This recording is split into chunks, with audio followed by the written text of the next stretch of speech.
मैं मल्लीधार माँ वैष्णो देवी के परम पावन मंदिर प्रांगण में अजानंता महामाया भगवती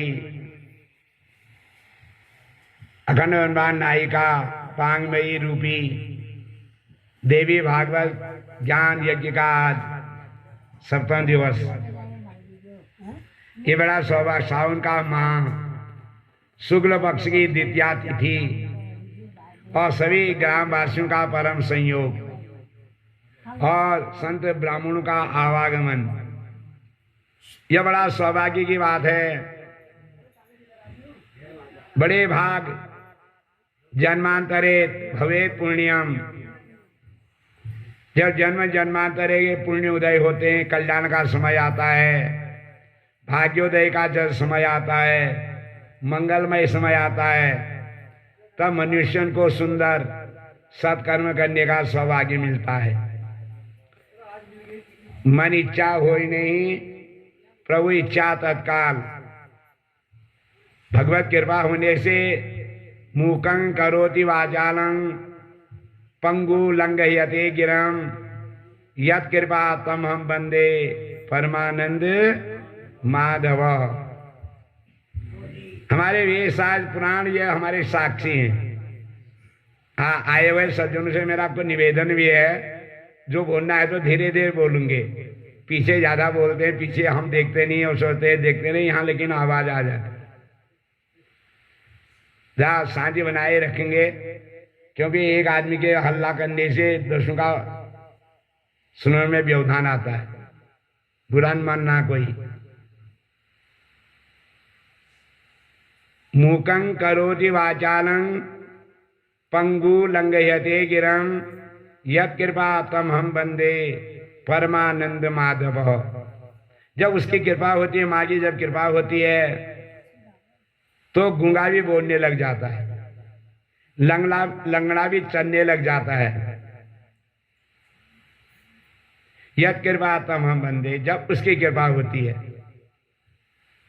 देवी प्रपन्नाति हरे प्रसीद, प्रसीद माता जगतोखिलस्य, प्रसीद विश्वेश्वरी पाहि विश्वम त्वमीश्वरी देवी चराचरस्य। वह माँ जो है सबकी चर अचर, चाहे वनस्पति हो, चाहे जीव चरने वाले जीव हो, पशु हो, पक्षी हो, वनस्पति हो, मानव हो, चाहे दानव हो, यक्ष हो, चाहे किन्नर हो, उनके शरीर में जो शक्ति होती है वो माँ की है। तो वह शक्ति को प्रदान करने वाली माँ देवी प्रपन्नाति हरे प्रसीद, जो उसके शरणांगत हो जाता है तो माँ प्रसन्न हो जाती है। प्रसीद माता जगतोखिलस्य, प्रसीद विश्वेश्वरी पाई विश्वम। कहा कि वो जो जिस कामना से माँ के आराधना करते हैं, उसके दर्शन करते हैं और सेवा करते हैं, तो उनकी मनोकामनाओं को माँ पूर्ण करती है। यादृशी भावना यस्या सिद्धिर्भवति तादृशी। मंत्रे तीर्थे द्विजे देवे देवज्ञे भेषजे गुरु। हमारे पुराण कहते हैं, हमारे शास्त्र कहते हैं, मंत्र हैं, तीर्थ है, द्विज ब्राह्मण हैं, देवता हैं, देवज्ञ, कहा कि देवज्ञ हैं, विद्वान लोग हैं, भेषजे गुरु, और संत महात्मा हैं और गुरु हैं। याद इसी भावना, इससे उनको जिस भावना से आप भजेंगे, अच्छा अच्छे भाव होंगे तो अच्छा होगा। अगर भाव बिगड़ जाएंगे तो भाग्य में कमी आने लग जाती है, कहीं न कहीं उसका फल मिलता है। तो इसलिए यह बड़ा सौभाग्य हम लोगों को मिला है, सभी लोगों को मिला है।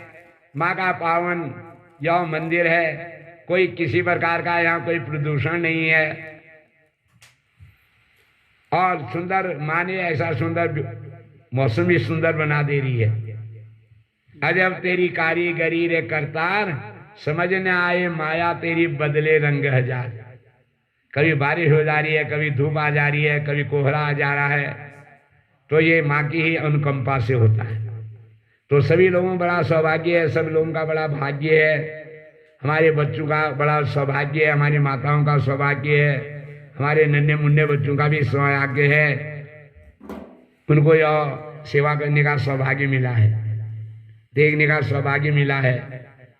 श्रुति हरति पापानी, वेद पुराण शास्त्र को श्रुति कहते हैं। इनको सुनने से मनसा वाचा कर्मणा, सभी मन से वाणी से कर्म से हमारे कहीं से पाप हो जाते हैं, उन पापों का निवारण हो जाता है। तो आइए आज कथा को प्रारंभ करने से पूर्व थोड़ा मैंने आपको सुना, आइए हुए सभी लोगों से सभी लोग जो है पुण्य के भागी हैं, सबको बड़ा सौभाग्य है, आदरणीय है कि आपने वहां अपने घर से यहाँ तक आए, इतना परिश्रम उठा रखा है। थोड़ा परिश्रम और उठाओगे तो थोड़ा अगर श्रवण कर लेंगे तो उससे क्या हुआ, चित्त शुद्धि होती है। चित्त शुद्धि होने से मन में विकार, काम, क्रोध, मद, लोभ, मोह, ईर्ष्या, अहंकार सब दूर हो जाता है। और जब ये विकार गए तो फिर ये मानव जो है ईर्षंत जीव अविनाशी, चेतन अमर सहज सुखराशि का भगवान के दर्शन होने लग जाते हैं, भाग्योदय होने लग जाता है। और जो माया बस भयहूँ गुसाई, जब माया के बस में आ जाते हैं, बदहूँ कीर मटकट की नाई, फिर हम उस प्रकार से बच जाते हैं जैसे पिंजरे में पक्षी बच जाता है। मदारी के घर में बंदर बांधा जाता है, फिर वो स्वतंत्र नहीं रहते हैं, परतंत्र हो जाते हैं। लेकिन हमको परतंत्र नहीं हो रहा है, मना है सबको स्वतंत्र रहना है। तो सत्कर्मों से आदमी स्वतंत्र रहता है, कोई बाधा नहीं आती है। सर्वा बाधा विनिर्मुक्त, धन धान्य सुतान्वित, मनुष्यो मत प्रसादेन भविष्यति न संशय। माँ जरूर यही कहती है, सर्वा बाधा विनिर्मुक्तो धन धान्य सुतान्वित और मनुष्यो मत प्रसादेन भविष्यति न संशय।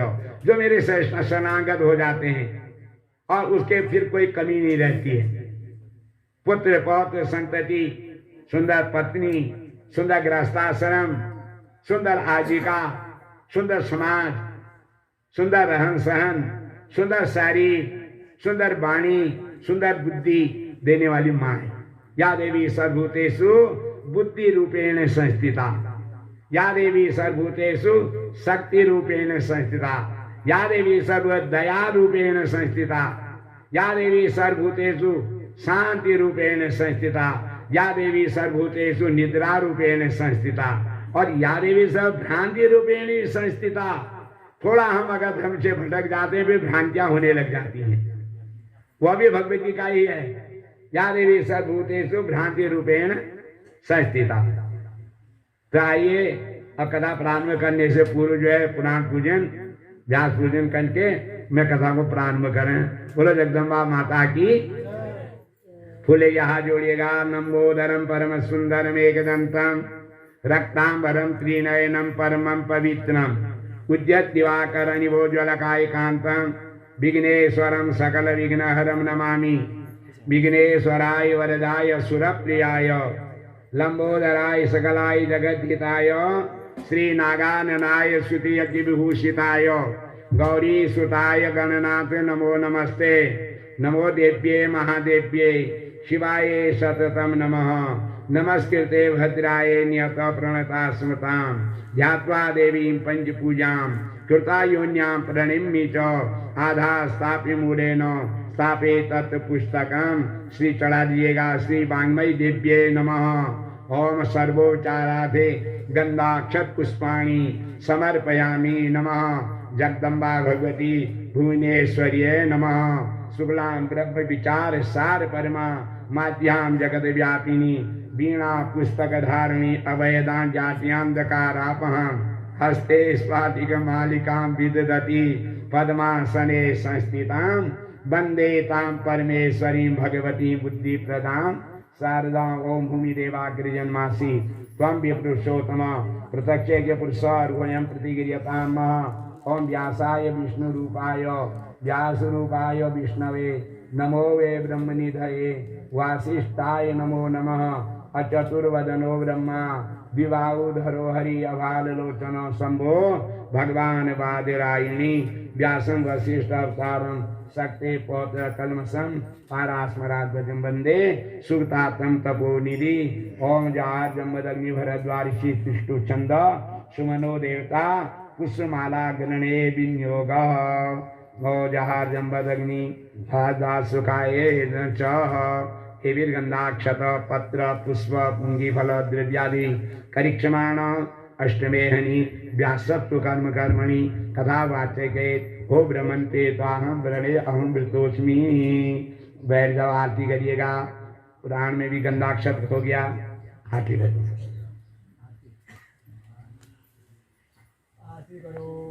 हरि ओम इदगुं हविः प्रजननं ये असदसवीरगुं सर्वगणगुं स्वस्तये आत्मशनि प्रजाशनि पशुशनि लोकशनि भयशनि अग्निः प्रजा बहुलां मे करो त्वन्नमः पयोरेतो अस्मासु दत्तः चन्द्रमा मनसो जातचक्षुः सूर्यो जायतः श्रोत्राद्वायुश्च प्राणिश्च मुखादग्निरजायत अग्नि ज्योति ज्योति ज्योति अग्निः स्वाहा सूर्यो ज्योति ज्योति सूर्यः सूर्यो ज्योति स्वाहा।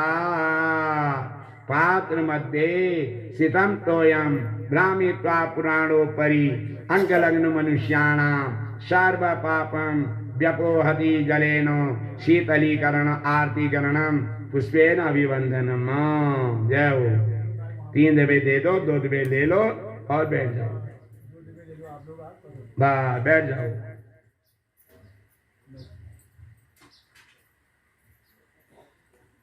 सदा भवानी दाहिनी सिद्ध करे गणेश, 5 देव रक्षा करे ब्रह्मा विष्णु महेश।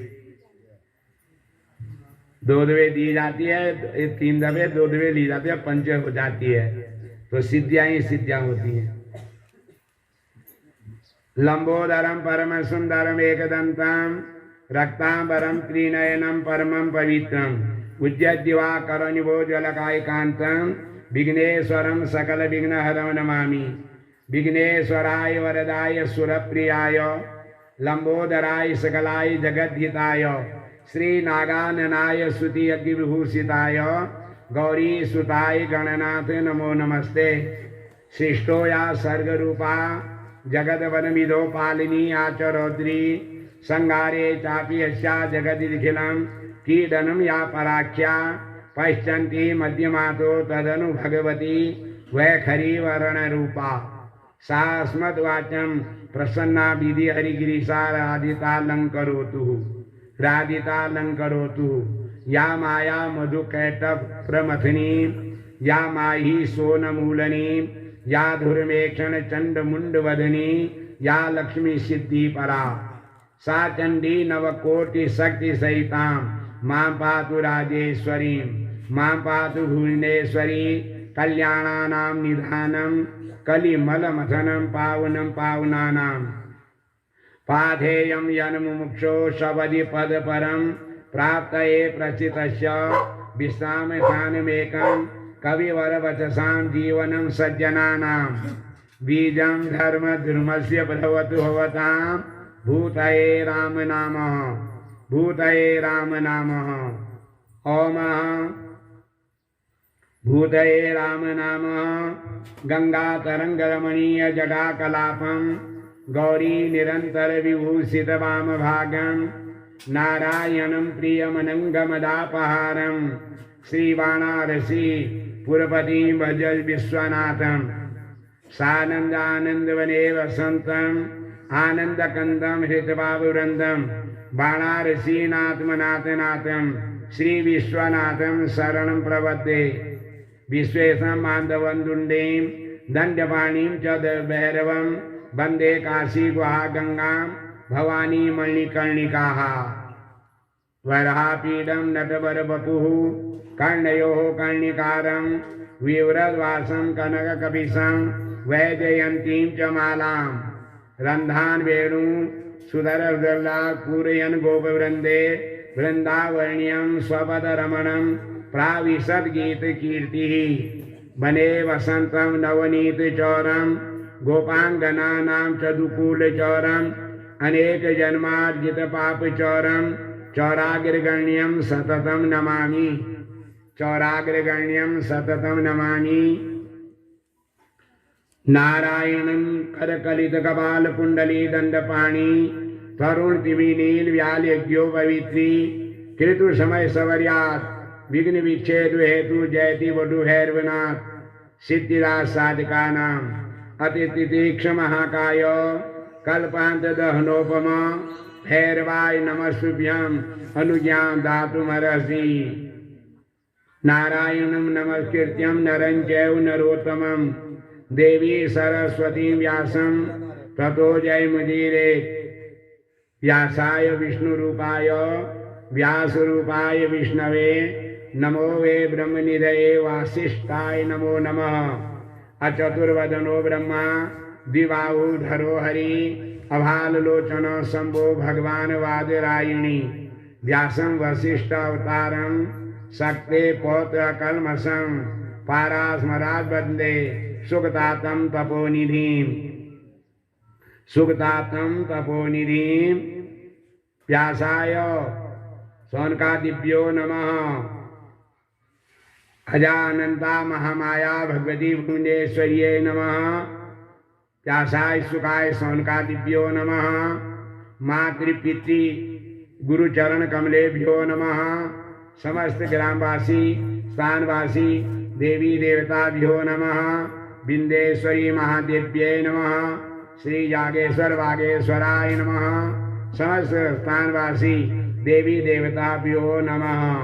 बोलो जगदम्बा माता की, देवी भागवत पुराण की, बिंदेश्वरी माता की, संत महापुरुषों की, यज्ञ पुरुष भगवान की, भारत माता की, जन्मे देने वाली माता की, ग्रामवासी समस्त देवी देवताओं की,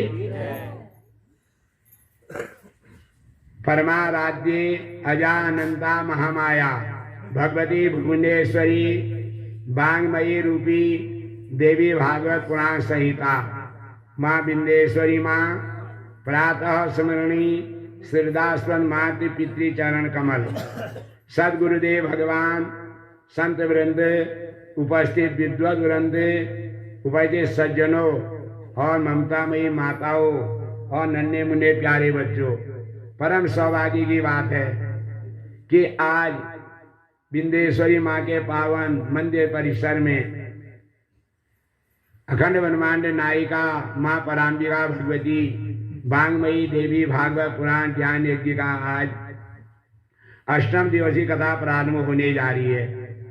इसी प्रकार से परम पावन नैमिषारण्य में हमारे पूर्वज सौनकादि ऋषि सूजी महाराज से पावनी कथा का श्रवण कर रहे हैं और इसी कथा को राजा परीक्षित पुत्र जन्मेजय पांडवों का अभिमन्यु का पौत्र पांडवों का प्रपौत्र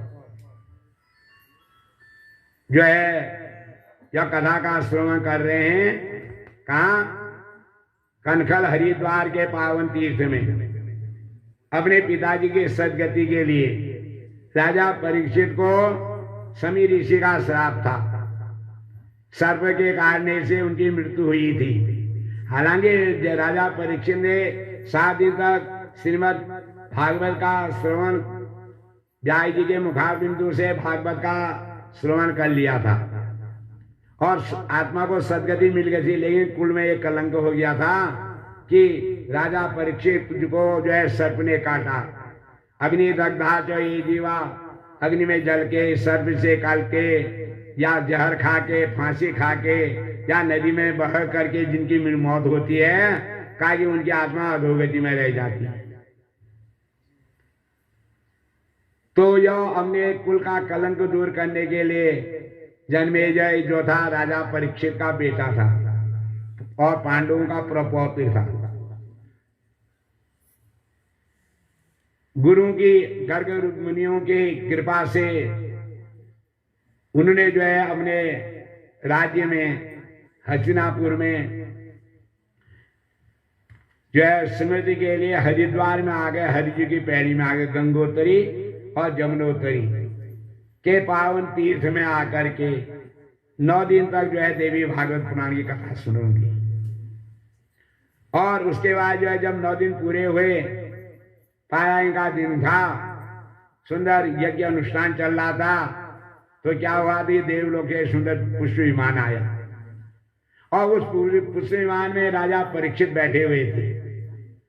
पुत्र ने अपने पिताजी के साक्षात दर्शन कर लिया और ऊपर से देवलोक से फूल बरसाने लगे, अप्सराएं नृत्य करने लगी, देवांगनाएं जो हैं नाना प्रकार के वेदोच्चार करने लगी और देख रहा है राजा जन्मेजय अपने पिता को और देखा ऐसा आनंद की प्राप्ति हो रही है।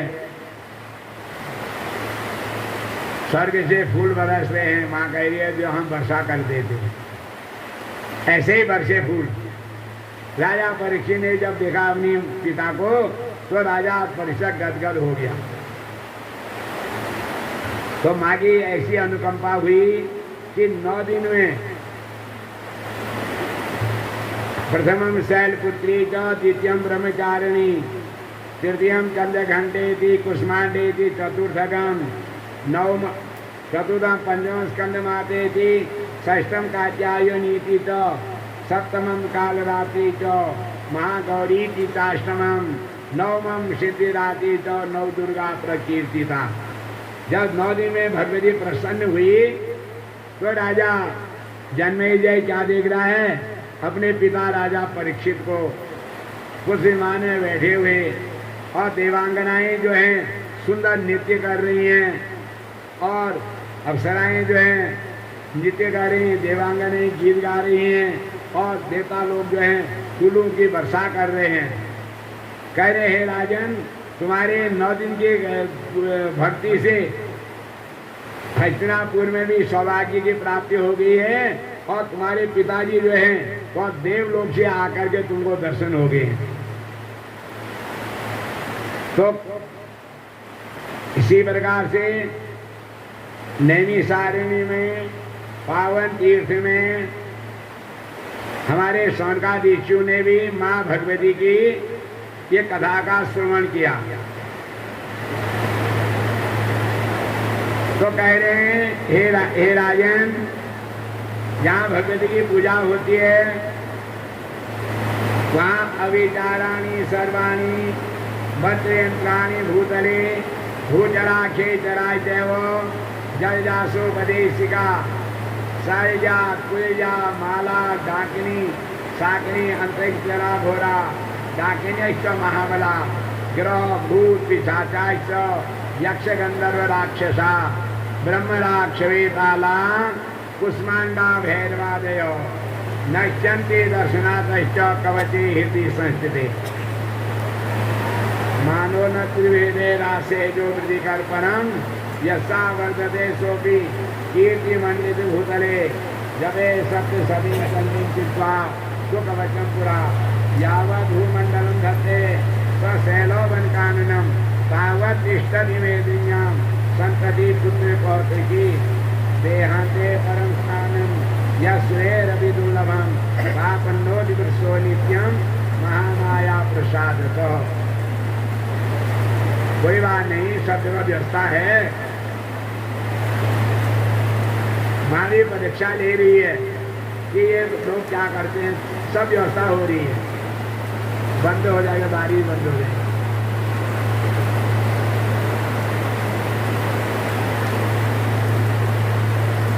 पहले भी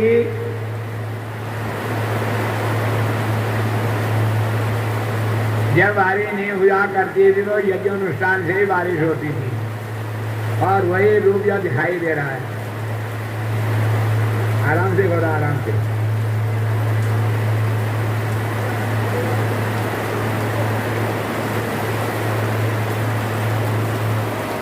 तो थोड़ा ये भजन कर लेंगे, सब लोग भजन करेंगे तो माँ दूर जो है भजन करने से बारिश चली जाएगी। सब करेंगे। मातु भवानी अम्बे जय जय,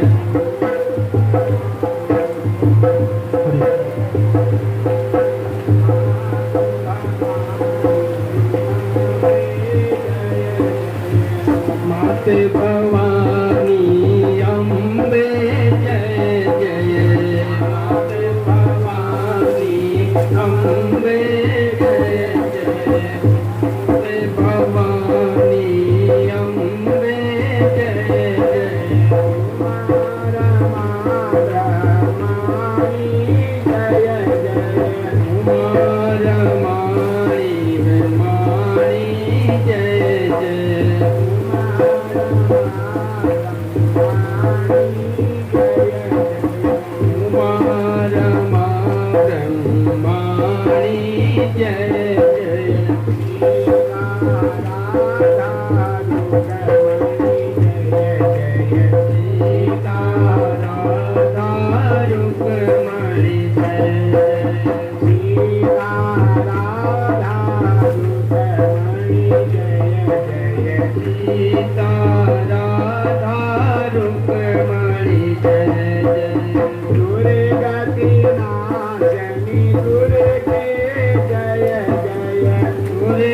मातु भवानी हमें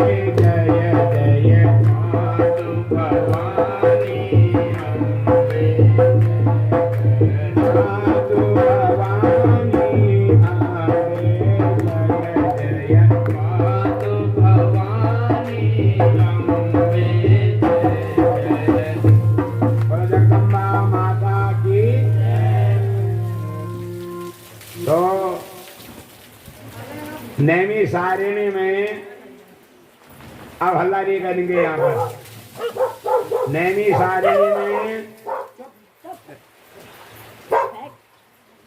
जाइए सोनकादि ऋषियों को देवी भागवत की कथा सुना रहे हैं। कह रहे हैं हे राजन, हे सोनकादि ऋषियों, कह रहे रोग भोगे रोग भयम, कुले च्युत भयम, वित्ते निर्पाला भयम, और मौने दैन्य भयम, बले रिपु भयम, रूपे जराणाम भयम, शास्त्रे वाद विवाद भयम, गुणम खल भयम, काये कृतांता भयम, एते वस्तु भयावह भूइन्यनाम वैराग्यमेवा भयम। कहने सोनकादि ऋषियों, भोगे रोग भयम, ज्यादा भोग विलास में रोग का भय है। अगर ज्यादा भोग विलास में समय व्यतीत होगा, शरीर में नाना प्रकार के रोग जरूर आएंगे। भोगे रोग भयम, भोग में रोग का भय है। कुले च्युत भयम, और कुल को किसका भय है? कोई भी दुर्गुण दुराचारी संतान हो सकती है, कुल में च्युत हो सकता, कुल कहीं कहीं बिगड़ भी जाता है। कुल में भी च्युत भय का, नष्ट होने का भय है। और वित्ते निर्पाला भयम, ज्यादा धन संपत्ति में किसका भय है? राज भय है, और फिर राज टैक्स पड़ सकता है। मौने देन भयम, अगर चुपचाप रहते हो तो दीनता का भी भय है। बुढ़ापे में सुंदर रूप भी जो है जर्जर हो जाता है। शास्त्रे वाद विवाद भयम, ज्यादा ज्ञान होने से भी वाद विवाद का भय रहता है। शास्त्रों में वाद विवाद का भय है, कोई कुछ कहता है, कोई कुछ कहता है। और गुणे खल भयम, और ज्यादा गुणवानों को जो है दुष्टों का भय है, खल का भय है।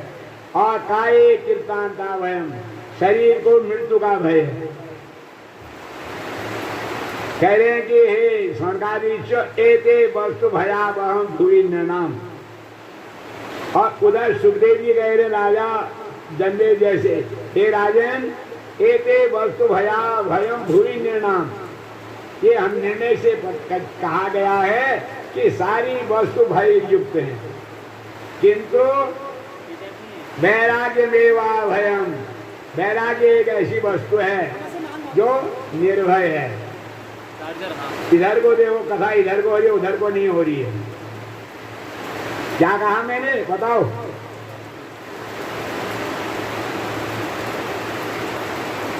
मन अगर एकाग्र नहीं है तो कहे हुए शब्द एक आंख से सुना, एक आंख से निकाल दिया। सारी वस्तुएं भय युक्त हैं, लेकिन वैराग्य मेवा भयम, भोग ज्यादा भोग विलास में रोग का भय है। आज जो इतने रोग व्याधियां आ रही हैं, इसका कारण क्या है? धर्म तो कोई करता है नहीं, अब लोग दिखावा हो गया, सब करते हैं, हम भी करें। क्यों? श्रद्धा से किया हुआ धर्म जो है हमेशा जो है मनोकामनाओं पूर्ण करता है।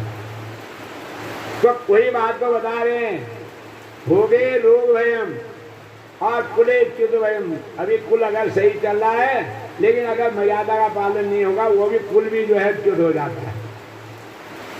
और वित्ते निर्पाला भयम, धन अगर आ गया तो इसमें भी चोरियों का भय है, राजा का भय। और मौने देन भयम, चुप रहते हो तो दीनता का भय है। और बले खल भयम, ज्यादा बलवान होने से खलों का भय है। और रूपे जराना भय, सुंदर रूप को बुढ़ापा का भय है। शास्त्रे वाद विवाद भयम, और गुणे खल भयम, काया कृतांता भयम, और शरीर को मृत्यु का भय है। कह रहे राजन, एते वस्तु भयावह भूमि नाम। हे राजन, सब वस्तु भयावह है, लेकिन वैराग्य मेवा हुए। ये वैराग्य जो है विषय के प्रति अगर वैराग्य होगा तो फिर कोई भय नहीं रहता है। किसी का भय नहीं रहता, राज भय रहता है, ना रोगों का भय रहता है, ना खलू का भय रहता है, और ना मृत्यु का भय रहता है, और ना शत्रु का भय रहता है। और धर्मात्मा के प्राण वायु जो है जाते समय दिखती नहीं है। जैसे राजा परीक्षित ने जब 7 दिन तक श्रीमद् भागवत सुना तो ऋषि का श्राप जरूर था, लेकिन फूल के गुच्छे में बन के आया तक्षक नाम का सर्प, राजा को काटा, लेकिन राजा की आत्मा जो जी उसी समय उसी नाम में स्वर्ग चली गई। कोई पता ही नहीं चला राजा परीक्षित को कि मेरे को सर्प ने काटा, क्योंकि वो भगवत भजन कर रहा था, 7 दिन तक श्रीमद् भागवत सुनी। लेकिन लोकापवाद को दूर करने के लिए बेटे ने गंगा जी में आकर के, हरिद्वार में आकर के जब देवी भागवत 9 दिन तक सुना तो सारे लोग, जनता ने देखा राजा परीक्षित एक सुंदर विमान में आ रहे हैं, देवांगनाएं गीत गा रही हैं, अप्सराएं नृत्य कर रही हैं, और देवता लोग फूल बरसा रहे हैं, और राजा जन्मेजय अपने पिताजी की सूरत देख रहा।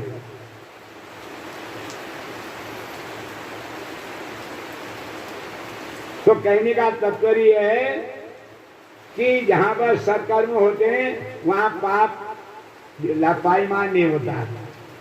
तो हमारे शास्त्र में कहा है आहार शुद्धि, रज्जु शुद्धि, रज्जु शुद्धि ध्रुवासमंती, ध्रुवासमंती शुद्ध ज्ञानम, और शुद्ध ज्ञानम इति मोक्ष।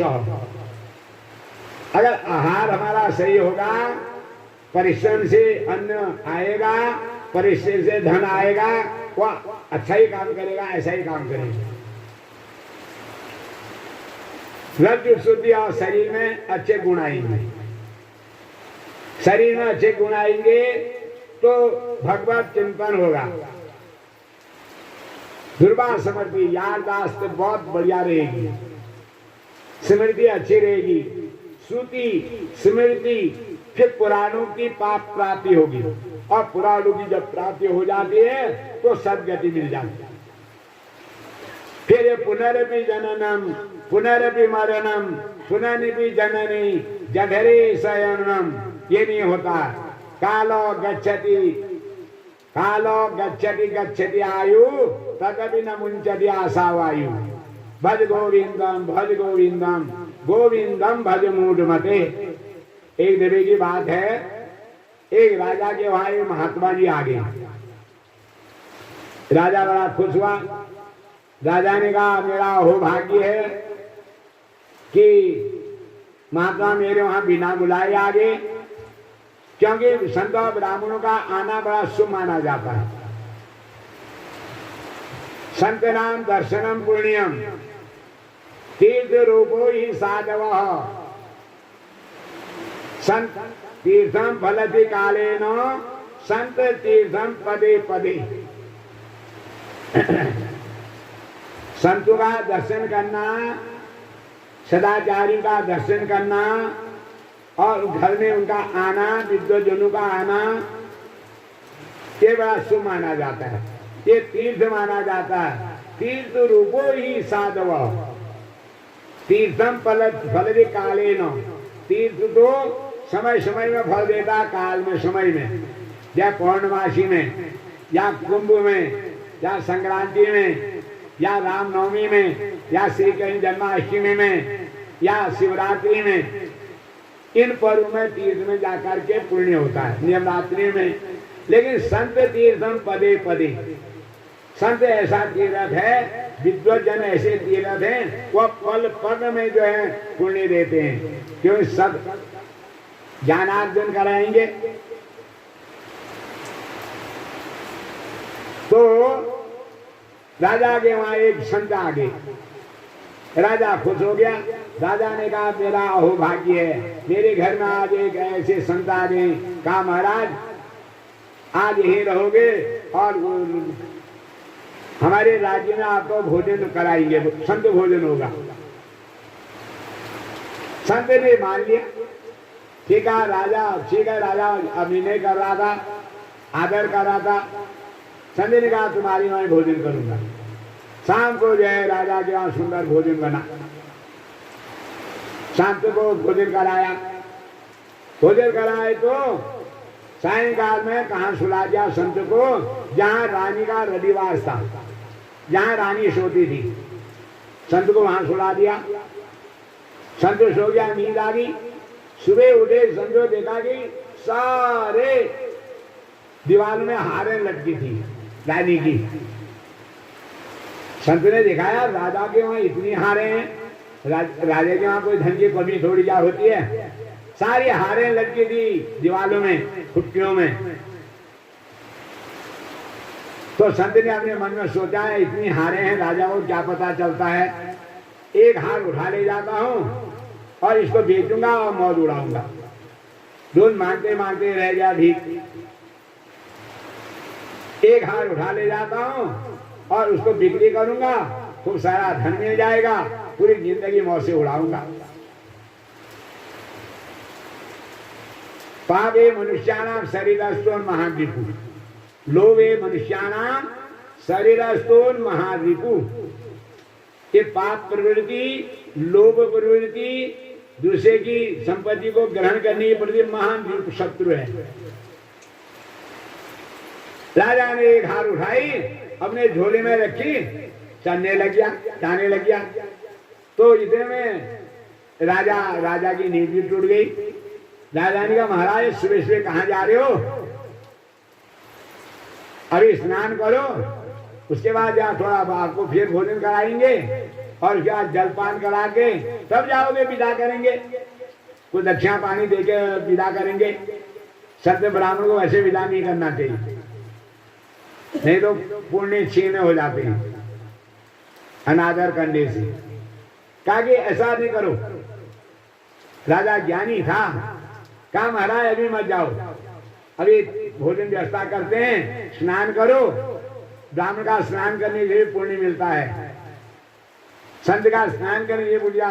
हमारे वेद में कहा है न विप्रपादो दग पंकलानी, न वेद शास्त्रो ध्वनि गर्जितानी, स्वाहा सुदाकार विवर्जितानी और शमशानी तुल्यानी ग्रहानी तानी।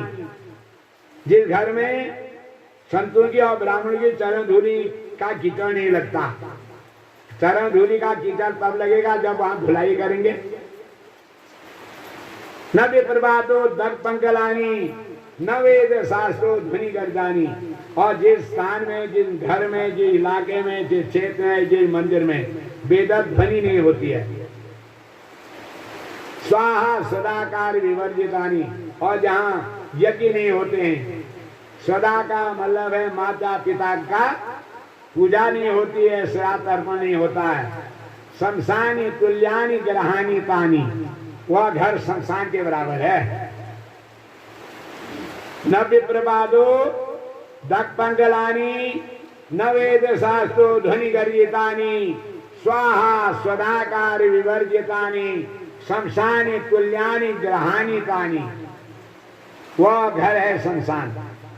कि शमशान में क्या होता है, डाकनी शाकनी ही का तो बास रहता है, कोई चितादाह तो होता है, अमंगली होता, मंगल तो नहीं होता शमशान में। अब राजा ने जो है, महात्मा ने जो कहा नहीं राजन, मैं तो जाता हूं, मैं तो कहीं रुकता ही नहीं हूं, तुम्हारे ऊपर न मालूम क्या कृपा हुई, मैं एक रात तुम्हारे वहां रुक गया। क्या मैं नहीं रुकूंगा, मैं सीधे अपने स्थान, गंतव्य स्थान को जाता हूं। और राजा विद्वान था। राजा ने कहा अग्नि, जल और साधु, इनकी उल्टी रीत, इनसे ज्यादा न करिए प्रीत। अग्नि से ज्यादा प्रेम करोगे जला देगी, अगर उसके नजदीक जितने प्रेम करोगे नहीं होगा। नदी में जाओगे वह बहा देगी, और संत से ज्यादा हट करोगे तो उसके अंदर आत्मा से क्रोध भी आ सकता है। ये नियम है, ये नीति के वचन है। ये अग्नि, जल, साधु, इनसे ना करिए ज्यादा प्रीत, इनकी उल्टी रीत, इनसे ज्यादा न होनी चाहिए प्रीत। तो कहा, राजा ने कहा जाने दो महात्मा को, इनसे ज्यादा जो है हट नहीं करनी चाहिए, जाने दो, रोकना नहीं चाहिए, व्यवधान नहीं करना चाहिए। चलो एक रात हमारे वहां रहेंगे, चले गए। अब राजा के वहां से जब संत निकले, जाते जाते जाते बहुत दूर निकले तो नदी बह रही थी, गंगा जी नदी थी। अब महात्मा को जो है तीर के शंका की शंका हुई। महात्मा ने नदी में जो है किनारे जाके अपनी दीर्घ शंका निवृत्ति की। सोचने लगे, जो खाया रात का जो खाया था वो निकल गया, जो रात का अन्न खाया था राजमहल का वो सब निकल गया दीर्घ शंका से। महात्मा सोने लगा, उनका थोड़ा थोड़ा जो है स्नान कर लेता हूं, आभ्यंतर शुद्धि तो हो गई थी, मल गया चले निकल गया, तो बाह्य शुद्धि के लिए स्नान किया। अब स्नान किया तो थोड़ा शीतलता आ गई शरीर में। कहने लगा थोड़ा भगवान का भजन कर लेता हूँ, गायत्री संध्या जब लेता हूँ। अब जो ही महात्मा संध्या के लिए बैठा तो और दिन तो भगवान आते थे नजर में, कुछ दिन वो वही हार आ रही है। अब महात्मा का बुद्धि थोड़ी घूम गई। महात्मा ने कहा, यार ऐसा क्यों कर लिया, क्यों हुआ होगा ये, मेरी बुद्धि कितनी खराब हो गई, इतनी जिंदगी भर मैंने जब किया तब किया, तीर्थ व्रत किए, और आज मैं राजा के वहां से हार को क्यों ले आया उठा के, क्या करूंगा इस हार से, कितना बड़ा कलंक मेरे पर लग गया, और ऐसा मेरी बुद्धि क्यों हुई होगी। महात्मा था, तपस्वी थे, कभी कभी हो जाता है ऐसा, विस्मृति हो जाती है। उसका कारण क्या है देखो, क्या ये मेरे को ऐसी विस्मृति क्या हुई है, राजा की रानी के हार को उठा के ले आया, ध्यान कर रहा तो हारी ध्यान मारी। महात्मा समझ गया ये अन्न का विकार है, ये अन्न का ही विकार है। विद्वान तो था महात्मा, आहार शुद्धि तो रज्जु शुद्धि, रज्जु शुद्धि तो ध्रुवा समर्पी, ध्रुवा समर्पी तो शुद्ध ज्ञानम। कल मैंने रात को राजा के वहां जो भोजन करा है, अन्न के भोजन का, उसी का दोष है। मैंने आज तक तो कभी किसी का एक पैसा तक नहीं उठाया था, और आज मैं रानी के हार उठा के ले आया। महात्मा सीधा राजा के वहां, अब राजा राजमहल में राजगद्दी में बैठे थे, दूर से आते हुए देखा महात्मा को। अरे सुबह में रोक रहा था महात्मा को, रुका नहीं एक क्षण, और दोबारा लौट के आ रहा महात्मा। क्यों आ रहा होगा ना। तो राजा अपने राजगद्दी उतरा और महात्मा को प्रणाम करने का, महाराज कैसे आना हुआ। महात्मा ने कहा, राजन आना फिर बताऊंगा, पहले तुमने मेरे को बताओ, कल रात तुमने मेरे को जो भोजन करा रखा है, ये भोजन कहाँ से आया था, ये अन्न कहाँ से आया था। अब राजा को क्या पता कहाँ से आया, राजा ठहरा हो, अब भंडार में बंदा खाना, राजा को क्या पता चलता कहाँ से आ रहा। राजा ने मंत्री को बुलाया, मंत्री कल आज हमारे राज्य में जो भोजन बना है, ये कहाँ से इस अन्न की व्यवस्था हुई थी। मंत्री को भी, मंत्री ने भंडारी को बुलाया जो भंडार का था।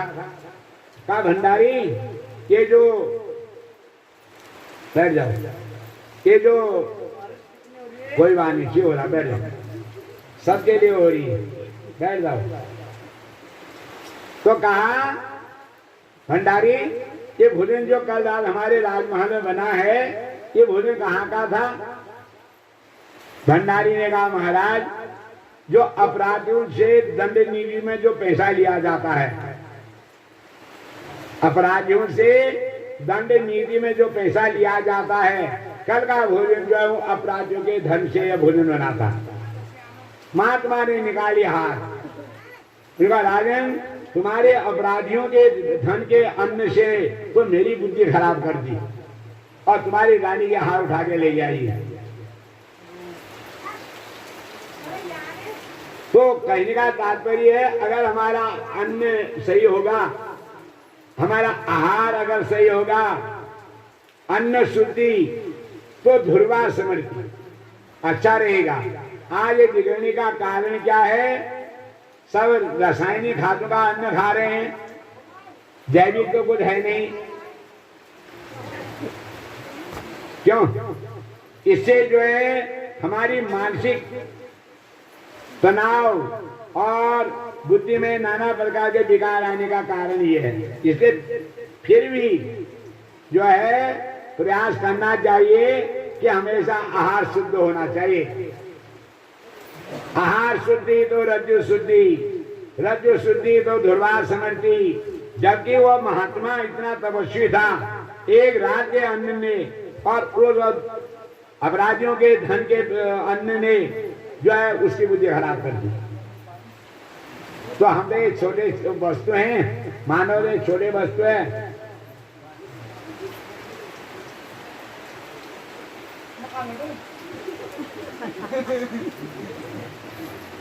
अन्य ने एक महात्मा तपस्वी की बुद्धि जब पलट दी, तो हम मानव की तो कोई गणना ही नहीं है। तो उसी बात को कह रहे हैं कि वैराग्य मेवा भयम। अगर माँ के चरणाबिंदु का ध्यान हम करते हैं, भगवान का सत्कर्मों का अगर ध्यान रहेगा, तो ये विकार हम में नहीं आएंगे। और विकार नहीं आएंगे तो हमेशा परिपुष्ट बुद्धि बनी रहेगी और जीते जी ऐश्वर्य भोगेंगे। तो कहा कि सत्पात्र दानात् भवे धनाढ्य, धनाढ्य भावम करोति पुण्यम, पुण्य प्रभावात् स्वर्गम प्रयान्ति, स्वर्ग प्रभावात् पुनरेव दानी पुनरे धनाढ्य। कागी सत्कर्म करने से स्वर्ग गति मिलती है। सत्पात्र दानात् भवे धनाढ्य, धनाढ्य भावम करोति पुण्यम। धन से अगर पुण्य कर्म हो गए, स्वर्गम प्रयान्ति, तो सुंदर स्वर्ग की प्राप्ति हुआ करती है। स्वर्ग प्रभावात् पुनरेव दानी पुनरे धनाढ्य, क्योंकि पूर्व जन्म के कर्म दिखते हैं। ये पूर्व शरीर से भी जो है ना, यहाँ प्रवृत्तियां बनती है। भाग्यम फलति सर्वत्र न च विद्या न च पौरुषम। हमेशा भाग्य फलता है और पुरुषार्थ और विद्या भी पीछे हो जाती है। आपने देखा होगा कि पढ़ा लिखा आदमी भटक जाता है और एक अनपढ़ आदमी जो है बड़ा मौज उड़ाता है। क्या है ये? एक ही माँ बाप के बेटे हैं। नहीं तो सबको एक समान होना चाहिए था। एक तो बड़ा आनंद में रहता है और एक बेचारा परेशानी में रहता है। इसका कारण क्या है? पूर्व जन्म के कर्म, जिसको हम प्रारब्ध कहते हैं। अभी हम ये जो कर्म कर रहे हैं, इसका भी फल मिलेगा। पहले तो अभी मिलेगा, अभी नहीं मिलेगा तो अगले जन्म में मिलेगा। अवश्य में भोक्तव्यम। भाग्यम फलति सर्वत्र न च विद्या न च पौरुषम। तो इसलिए जो है भाग्य को भाग्य बनाया जाता है। सत्कर्मों से भाग्य बनता है, ये ख्याल कर लेना। चाहे कोई नर हो चाहे कोई नारी हो, हाँ, सत्कर्मों से भाग्य बनता है। और भाग्य को कौन बनाती है? भगवती। वो जो है सुंदर भाग्य को बनाती है। अगर कहीं पर कोई भाग्य में कमी आ रही हो, भगवान कहते हैं अनन्या चिंतयन्तो माम ये जना पर्युपासते तेषां नित्याभियुक्तानां योगक्षेम वहाम्यहम्। कहा कि मैं योग क्षेम को मैं वहन करता हूं, देता हूं, भाग्य मैं बनाता हूं। भगवान कितने शब्द हैं? 5। भ मने होता है भूमि, ग मने होता है गगन, व मने होता है वायु, वम की आ मने होता है अग्नि, न मने होता है नीर जल। ये पंच तत्व से बना है शरीर। भगवान 5 शब्द हैं। वह में आ जो है वो भी एक आ है, शब्द है, वैसे 4 ही लग रहे होंगे, 5 हैं। भगवती जो भवसागर से तारती है, सुंदर भोगों को देती है, भाग्यवान बनाती है, भविष्य को निर्मल बनाती है, ऐसी देती जो है उसको कहते हैं भगवती। क्या देवी सर्वभूतेषु बुद्धि रूपेण संस्थिता, शक्ति रूपेण संस्थिता, लक्ष्मी रूपेण संस्थिता, दया रूपेण संस्थिता। तो ये बड़ा सौभाग्य हम सब लोगों का है।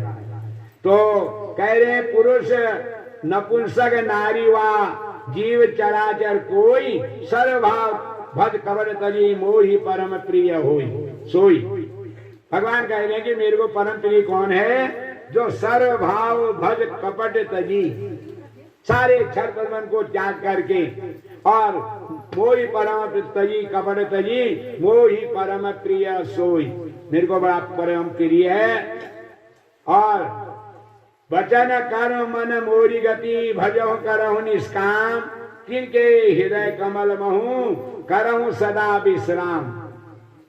भगवान किसके हृदय में वास करते हैं? बल वचन कर्म मन मोरी गति, जो वाणी से भी, कर्मों से भी, शरीर से भी मेरी अर्चना करते हैं, मेरी पूजा करते हैं, मोरी गति, मेरे अनुसार चलते हैं।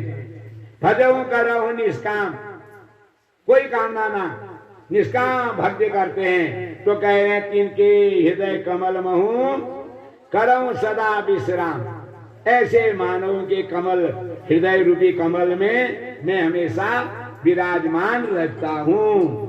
और वैसे भी हमारे शरीर से हमारी 10 इंद्रियां हैं, हमारी 10 इंद्रियां 10 पाप करती हैं, और इन 10 पापों से हमेशा बचना चाहिए। क्या क्या है 10 पाप?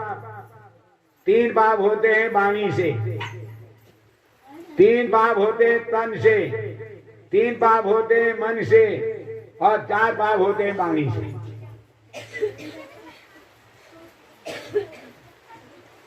सब लोग बैठ जाओ जहां पर जिसको जगह मिलती है, माँ की कृपा। अब ये बारिश कम हो गई है, हाँ, सब लोग बैठ जाओ जिसको जहां समय मिलता है। और माँ से सब लोग प्रार्थना करेंगे अगले दफे यहाँ टीन का शेड बन जाना चाहिए। हाँ, माँ जो है यहाँ सुंदर 3 शेड बना देगी, और फिर सुंदर भागवत की कथा सुनोगे, कभी नवरात्रि करोगे, कभी भागवत सुना, क्योंकि ये सुनने से सारे पापों का निवारण जब होता है।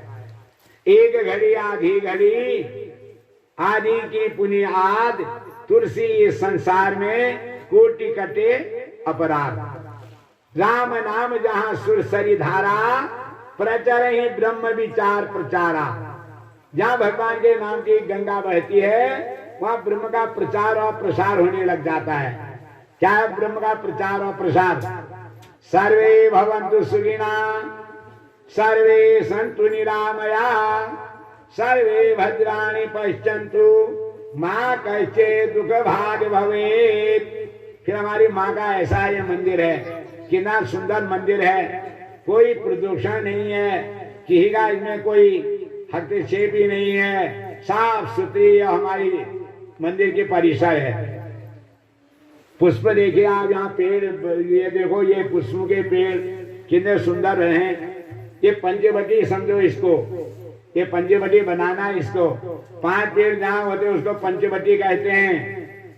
बिल्लू पत्र, पीपल, बड़, आंवला और तुलसी, ये 5 की पूजा होती है। बड़ सावित्री के दिन बड़ की पूजा होती है, माता लोगों को पूर्ण सावित्री की तरह सौभाग्य मिलता है, अटल सौभाग्य। जबकि सत्यवान बारी उसकी उम्र केवल 12 साल की थी। सत्यवती के प्रयास से, सत्यवती के पूजा से अयोध्या मिली सत्यवान को। बट की पूजा करती थी, बट की पूजा करने से सौभाग्यवान रहती है। पीपल की पूजा करने से शनि बाधाएं दूर होती हैं।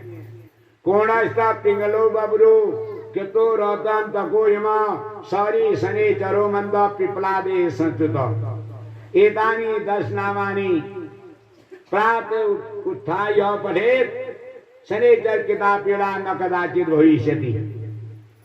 पीपल के दर्शन करने से शनि की दशा दूर होती है और ये शनि के दर्शन प्रातःकाल उठते ही जो लेगा, और कभी शनि की साढ़े साथी नहीं आएगी, कभी शनि ग्रह उसको बाधा नहीं देगा। क्या क्या है? पूर्णस्थ पिंगलो बबरू कृष्णो रोदन तको यम सौरी शने चरो मंदा पिपलादे संस्कृत एतानी 10 नामानी प्रात उत्थाय पठेत शनिचर किताब पीड़ा न कदाचित भविष्यति। अगर नहीं ले सकते, केवल शनिवार के दिन पीपल में जाकर अगर उसकी पूजा कर दें, सावन के मास में, माघ मास में और कार्तिक के बैसाख के मास में और कार्तिक मास में शनिवार के दिन पीपल के पूजा करने से शनि के साढ़े साथी और शनि ग्रह कभी भी गलत नहीं करते। आंवली एकादशी के आंवल की पूजा करने से सुंदर जो है भाग्य उन्नति होती है। बिल्लो पत्र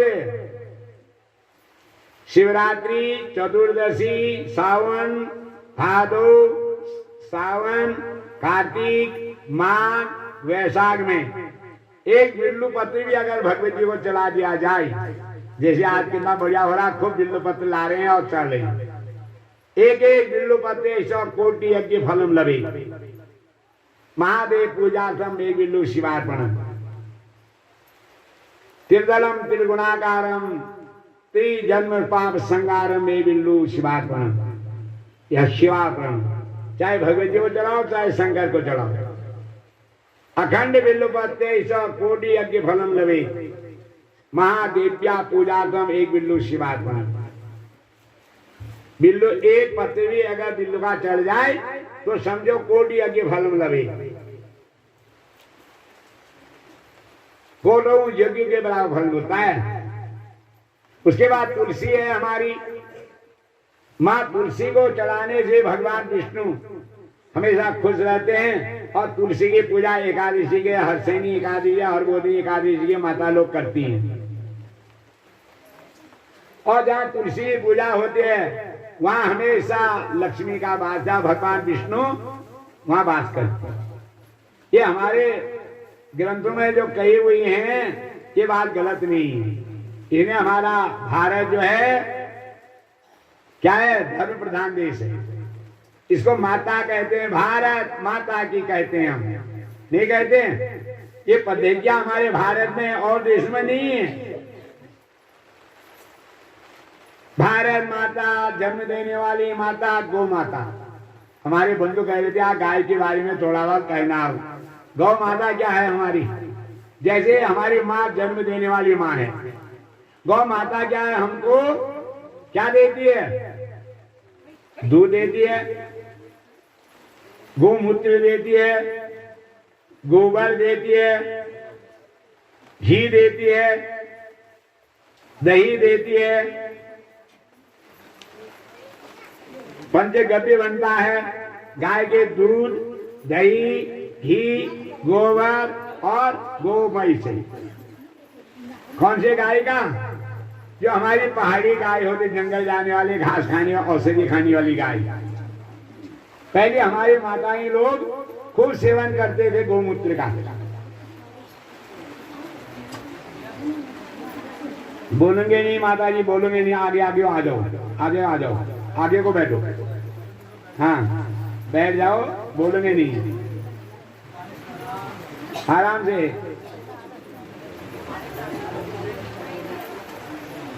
कोई बात नहीं है, फिर भी कृपा ही हो रही है। ऐसे स्थान में इतनी व्यवस्था जो है बहुत अच्छी व्यवस्था है, कहाँ हो पाती है? आप बोलोगे नहीं यहाँ कोई।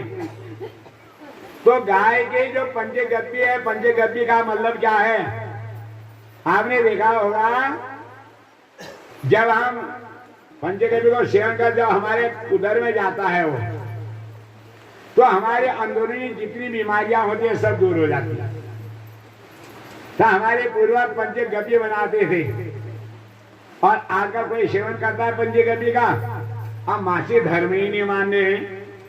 पहले मासी धर्म काल में गोमूत्र का सेवन होता था, उससे जो है अंदरूनी बीमारियां दूर होती थी और सुंदर प्रसव संतान की प्राप्ति होती थी।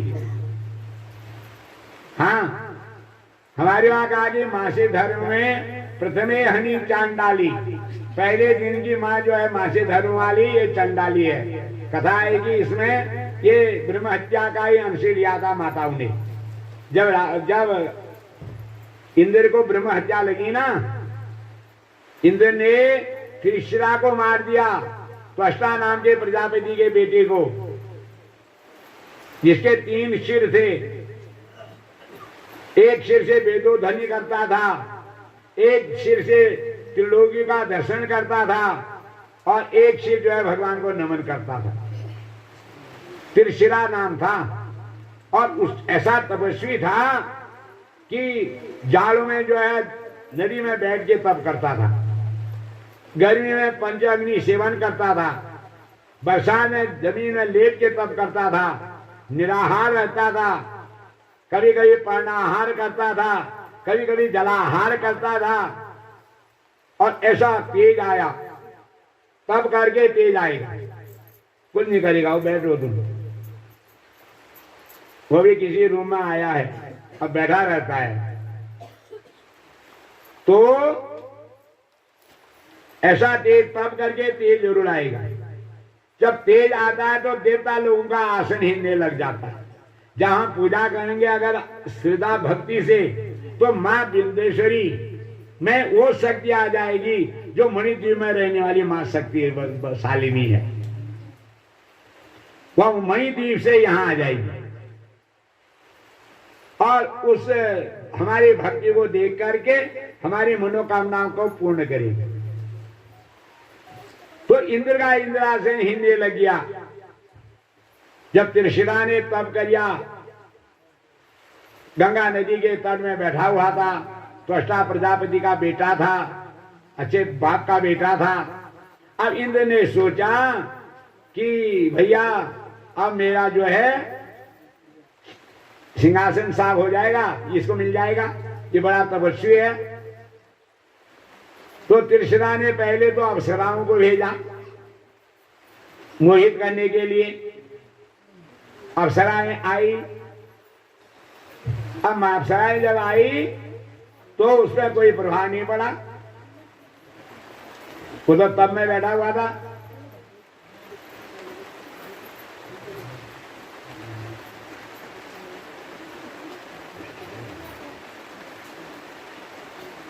उठ जा बेटा, तू उधर चले जा, वहां पर जा, जा उधर चले जा, उठ जा, उधर बैठ जाओ, वहां सब बच्चे बैठे हैं, आओ बैठ जाओ। इधर से उधर से आ जा, उधर से आ जा, तुम जोड़ो आपने आ जाएगा वो, बैठ जाओ, तुम ले जाओ जाओ। हाँ खल्लो कम हो जरा, खाली अलग बैठिया, अलग अलग जगह बैठिया है। चलो अनेक अनेक रूप रूपाया विष्णवे प्रभु विष्णवे, जिसको जहां पर सज आते वहां पर बैठो। कोई बहाना, बरसात हो रही है, जहां पर मिलता है बैठ जाओ। तो अप्सराओं का भी कोई असर नहीं पड़ा, तपस्वी था। और तपस्वी को एक कुछ नहीं है, तो भगवान के भक्त था। वो अप्सराओं को देखकर उसने कोई नहीं, उसके लिए तुच्छ बचते हैं। मातवत पर दारी से पर्दवेश लोष्टवत आत्म सर्वभूतेषु योजानाति स पंडित। अब जब अप्सराओं ने का भी कोई असर नहीं हुआ, अब इंद्र जो था स्वयं अपना वज्र लेकर के वहां आया जहां तपस्या कर रहा था, तीर में, जमुना जी के तीर पे। और ध्यान जैसे हो रहा था, अब इंद्र ने जो है उसके अब वज्र से उसके तीनों सिर काट दिए। जब तीनों सिर काट दिए, हाहाकार मच गया। त्वष्टा नाम के प्रजापति को पता हो गया कि बेटा तिरशिरा के तीनों सिर काट दिए गए हैं। अब क्या होगा? तिरशिरा ने अपने तपोबल से एक अग्नि में एक पुत्र को उत्पन्न कर दिया, आहुति दी, और अग्नि से एक बलि पुत्र पैदा हो गया, वृत्रासुर। हाँ, अग्नि से पहले के ऋषि मुनि जो थे अग्नि की उपासना करते थे और अग्नि से ही जो है पैदा होते थे, तपस्वी थे। और जो ही आहुति दी और जो है अग्नि से पुत्र उत्पत्ति हुई, जो जिसका नाम था वृत्रासुर। व्रत को तो वृत्रासुर ने पिता को प्रणाम किया, कहा कि पिताजी मेरे को तुमने जन्म दे रखा है, अग्नि से प्रकट हुआ हूँ। कहा मैंने क्या करना है? उन्होंने कहा तेरा भाई तिरशिरा था और वो इंद्र ने मार दिया और अब उसका बदला लेना है, और तो तब कर, और तब करने के बाद तेरे में शक्ति आएगी और तो इंद्र को जरूर परास्त कर देगा। अब बेटा जो है पिता की आज्ञा मानकर तपस्या करने लगा वृत्रासुर, और वृत्रासुर ने ऐसी तपस्या की मां प्रसन्न होगी। तो मां प्रसन्न हुई तो कहने लगा, अरे वृत्रासुर तेरी तपस्या से मैं खुश हूं, वर मांगी का मां मैं अजर अमर, उसका अजर अमर कोई नहीं होता है यहाँ। तो कहने लगा अगर मेरी मृत्यु हो, ना तो अस्त्र से हो, ना शस्त्र हो, ना गीले से हो, ना सूखे से हो, मेरी ऐसी मौत हो। भगवती ने कहा ऐसा ही होगा। अब जो हुआ इधर, जब वृत्रासुर तपस्या में बैठा, अब तपस्या में पूर्ण हुई, तो वह जो है इंद्र को बड़ा भयभीत हो गया। अब जो है इंद्र जो है सोच रहा है अब मेरा इंद्रासन जाता है। अब सब देवता के पास गया, इंद्र महाराज क्या करें?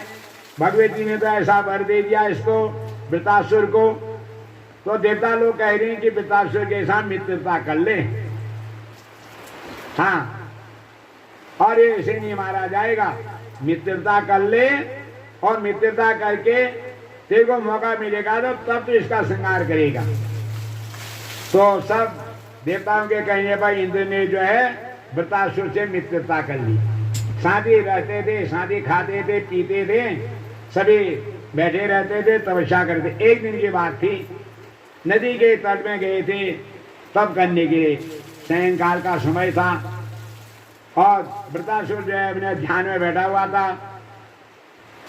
भगवान ने इशारा किया, विष्णु ने कहा कि मौका बढ़िया आ रहा है, इसमें वृत्रासुर जो है ध्यान में बैठा है, और अपने वज्र में ये नदी का जो झाग है ना, ये गीला है ना सूखा है, इस वज्र में झाग को डाले और तुरंत वृत्रासुर को मार दे।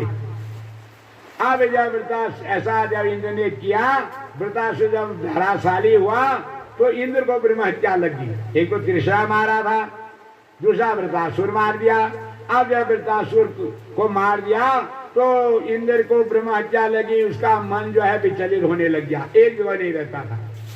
जब मन विचलित होता समझो कोई अपवाद है। ब्रह्म हत्या लगी, और ब्रह्म हत्या लगी तो घर में रात को नींद नहीं आती थी उसको, और महल में जाकर के कभी राक्षसों को देखता था, कभी राक्षसों को देखता था, भूख भी नहीं आती थी। इधर सची जो है बड़ी दुखी होगी। सची ने कहा मेरे पतिदेव को क्या हो गया, ये सोते भी नहीं है, ना खाना खाते हैं, ये विचलित क्यों हो रहे हैं? और रात में जो है सारे इंद्र लोक में, महलों में जो है राक्षसियां घूमती थी। क्या ब्रह्म हत्या थी ना, ब्रह्म हत्या बड़ी खराब होती है। कितने प्रकार की होती है ब्रह्म हत्या? निद्रा भंगम, कथा छेद्यम, दंपत्यो प्रीति भेदनम माते पितृ विभय चैव ब्रह्म हत्या समम समर्था। सब लोगों को याद करना, एक पुराण में हमारे लिए ये कथाएं जो आती हैं इसलिए आती हैं ये कि हम लोगों को ये मार्ग में नहीं जाना चाहिए। निद्रा भंगम, किसी को सुंदर नींद आ रही है और हमने उसकी नींद तोड़ दी, तो ये भी ब्रह्म हत्या, सोने दो। कथा 6 दिन कई सुंदर कथाएं चल रही हैं, हमने वहां कोलाहल कर दिया, ये भी ब्रह्म हत्या। दंपतियों प्रीति भेदना, पति और पत्नी का प्रेम है बढ़िया और पत्नी से कुछ और कह जा, पति से कुछ और कह जा, उनको लड़ा दिया। दंपतियों प्रीति भेदनम। और माता पिता विभय, माता पिता के प्रति पुत्र और बहू का मतभेद करा देना, ये ब्रह्म हत्या समझता, ये ब्रह्म हत्या के समान है। और जब ब्रह्म हत्या लगती है तो आदमी विचलित होता है। हाँ, इंद्र जो है विचलित हो गया, रात को नींद नहीं आती थी, ना भूख लगती थी, कहीं ना शांति मिलती थी। और रात को क्या देखता है कि महलों में डाकिनियां साकिनियां घूम रही हैं, क्या करेगा? तो इतने में इंद्र जो है मान सरोवर में चले गया। उसके गुरु जी ने, वशिष्ठ लोगों ने कहा इंद्र का तो मान सरोवर में चले जा और मान सरोवर में जो है तो निवास कर, कोई दिन वहां तपस्या कर, तेरा ये ब्रह्म हत्या का पाप दूर होगा। अब क्या हुआ इधर, अब जब इंद्र मान सरोवर चले गया ब्रह्म हत्या के निवारण के लिए, अब इंद्र पद किसको मिल गया? नहुष को मिल गया। नहुष, अब नहुष को मिल गया। ऐसा होता है सदाचारी को पद मिलेगा, सदाचारी वो पद की गरिमा बनाए रखेगा। अब दुराचारी नहुष को मिल गया। नहुष क्या करता, सोचने लग गया कि अब तो मैं इंद्र हूं, ये सची इंद्राणी मेरे को मिलनी चाहिए। वासना, बलवती इंद्र ग्राह्यो वासना विद्वांसम आकरिष्यति। हाँ, ये जो इंद्रिय ग्राही जो वासना है ना, ये बड़े बड़ों को भी आकर्षित करती है, विद्वानों को भी। ये व्यास जी ने लिखा, बलवती इंद्रिय ग्राही वासना विद्वांसम आकरिष्यति। उस समय के विद्वान थे जैमिनी ऋषि। सुनो, जैमिनी ने जब उनके पास एक ग्रंथ गया, उन्होंने उसमें ट्रॉय लगा दिया, कहा कि बलवती इंद्रिय ग्राही वासना विद्वांसम नैव आकरिष्यति। कहा व्यास तुमने गलत लिख दिया, ये बलवती इंद्रिय ग्राही जो वासना है ना, ये विद्वान को आकर्षित नहीं करती है। अच्छा, व्यास जी ने कहा मैंने तो गलत तो नहीं लिखा है, वो तो सरस्वती के बेटे थे, सत्यवती के बेटे व्यास जी थे, विष्णु अंश थे, जैसा आयो विष्णु रूप आयो। हाँ, अच्छे ढंग से बैठो, खजबन नहीं करोगे। तो अब व्यास जी ने क्या किया सुनो, जैमिनी जी का आश्रम था सुंदर। एक दिन जो है सुंदर एक कन्या के रूम में व्यास जी चले गए सायंकाल के समय। जैमिनी जी ने दरवाजे बंद कर रखे थे, बाहर से फट फट फट फट करने लगे। जैमिनी जी कहा मेरे दरवाजे में कौन फटफटाट कर रहा है भाई? देखा कि एक राजकुमारी खड़ी थी, दरवाजा खोला, सुंदर कन्या राजकुमारी, सुंदर भेष। तो जैमिनी जी कहने लगी, कहा जैमिनी का आप कौन है? कह रहा मैं राजकुमारी हूं, हम शिकार के लिए लेकर जंगल आए थे, राजकुमार पता नहीं कहाँ गए और मैं भटक गई हूँ, मैं तुम्हारा आसरा लेने के लिए आया, मेरे को आज रात यहाँ आसरा दीजिए। जैमिनी जी ने कहा अरे ये तो ऋषि मुनि तपस्वी का आश्रम है, यहाँ महिला नहीं रहती है, यहाँ ये मेरे बगल में पर्णकुटी है, आप वहां रह जाओ। इस मेरे पर्णकुटी में नहीं रह सकती हो आप, क्योंकि ये ब्रह्मचर्य आश्रम ये उनका है, महर्षि का आश्रम है, ये आसन है, यहाँ जैसे कैसे महिला नहीं रहती है यहाँ। कहा मेरे बगल में पर्णकुटी है, यहाँ रह जाओ। लेकिन दरवाजा मत खोलना रात को, क्योंकि यहाँ निशाचर आते हैं। ये जंगल का वातावरण है, यहाँ नाना प्रकार के निशाचर आते हैं। कहा कि दरवाजा मत खोलना, आप जाओ सो जाओ। ठीक हो गया। कन्या के रूम में जो ब्याई जी थे राजकुमार के, वहां बगल वाले में चले गए। अब क्या हुआ कि वो कन्या के रूप दर्शनाधरते चित्तम स्वर्णाधरते वलो संभोगाधरते वीर्यम नारी प्रत्यक्ष राक्षसी। बुरा मत माना माता लोग, ये शास्त्र में लिखा है, मैं अपने मन से नहीं कह रहा हूं। अगर वासना की दृष्टि से देखने लग जाते हैं समझो राक्षसी है, क्योंकि मां से ही तो सब कुछ चलता है। अगर उसमें वासना आ गई तो समझो राक्षसी प्रवृत्ति आ जाएगी। क्यों नहीं आएगी? अरे कृष्ण ने अर्जुन ने कहा महाराज अधर्मम भवत कृष्ण पुरुषंती कुल स्त्रिया भवतु भाषेण जायते वर्ण संकरा। गीता में लिखा है। क्यों? मैं अपने मन से तो नहीं कह रहा हूं। हाँ, अधर्मम भवत कृष्ण का, कृष्ण जी जब अधर्म बढ़ता है ना, उसका असर किसमें होता है? प्रदूषण की कुल स्त्रिया, कुलीन घरों की स्त्रियां प्रदूषित होने लग जाती हैं। और स्त्रियां हो तो वाष्णेय, हे वाष्णेय, जब स्त्रियां प्रदूषित होने लग जाती हैं तो जायते वर्ण संकरा, फिर वर्ण संकर संतान पैदा होने लग जाती है। और वर्ण संकर आदि कुल घातक, फिर वर्ण संकर कुल के घातक होते हैं। इन कथाओं का सार यही है। और ये पुराण में कई बात सही है। ये ऐसा नहीं कि पुराण में अलग और करने के लिए अलग नहीं है। एक वे कोई ब्याह जी कथा कर रहे होंगे ना कहीं, उस दिन उनकी श्रीमती भी आई थी घर, वहां कथा सुनने। अब वो कहने लग, उन्होंने कहा कि भाई ये कथा के दौरान में लहसुन प्याज और ये बैगन इत्यादि की सब्जी नहीं खानी चाहिए। तो ब्याह जी जो है कथा के शाम को खाने के लिए घर ही जाते थे, और ब्याह जी जो है बैगन की सब्जी बहुत अच्छा मानते थे ना। कथा में कह रहे थे कि भाई लहसुन प्याज और बैगन ये चीज का सेवन नहीं होना चाहिए। मसूरा, हाँ, ये चीज सेवन नहीं होना चाहिए, इसे व्यवधान आता है। और खाना भोजन करने वो घर ही जाते थे। उस दिन उनकी पत्नी भी आई थी कथा सुनने। वो घर गई तो उसने बैगन की सब्जी नहीं बनाई। हमने सुन रखा था आजकल कथा कर रहे हैं बैगन की सब्जी कहाँ खाएंगे। और ब्याह जी को बैगन की सब्जी बहुत अच्छी लगती है, सबको लगती है, हमको भी लगती है। नहीं लगती है? घर का बैगन जो मिल जाए तो बढ़िया ही है। तो नहीं बनाया उस दिन जो उनकी पत्नी ने, तो कहने लगे, बिगड़ गए ब्याह जी घर आके, कहने लगा तुम्हें बैगन की सब्जी क्यों नहीं बनाई? कुछ का तुमने कथा में तो कह रहे थे कि इन दौरान में, कथा के दौरान में बैगन की सब्जी नहीं खाए, नहीं बनाई। का तुम पागल है, वो पोथी बैगन अलग होते हैं, खाने वाले अलग होते हैं। ये खाने वाले वो पोथी के बैगन अलग होते हैं।